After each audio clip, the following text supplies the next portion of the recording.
In today's video, I am going to teach you how to use book and reading tracker in Notion. By the end, you'll have a clean, flexible system for managing your entire library, tracking progress, and keeping notes and quotes in one place. Start by creating a new page in Notion and type /gallery or /table to insert a new database. This will be your library. Name it something clear, then choose the starting view you prefer. Gallery is great if you plan to use book covers.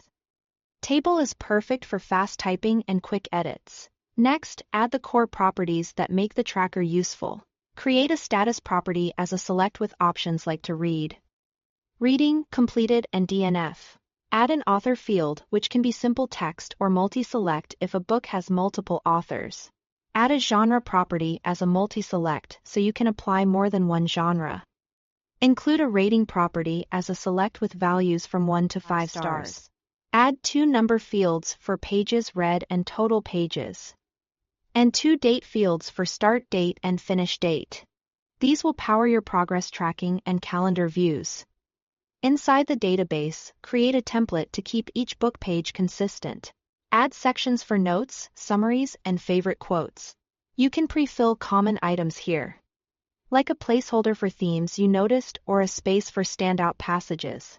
Using a template saves time and ensures every book entry captures the details you care about. Add a formula property to calculate reading progress. Use a simple expression like pages read divided by total pages. Then format it as a percentage. As you update pages read, the percentage updates automatically, giving you an at-a-glance view of how far you've come. Set up a view called Currently Reading and filter it to show only entries where the status is set to reading. This keeps your active books front and center. Whether you prefer gallery covers or a compact table, create multiple views to organize your bookshelf. Use gallery to display covers, table for quick data entry and sorting, and calendar to visualize. When you finished books, using the finish date field, switching among these views helps you plan, reflect, and stay motivated.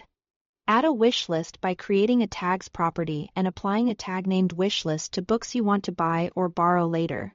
You can filter a view to show only wishlist items so they don't clutter your main reading list. Finally, set up a series tracker as its own database to track long series.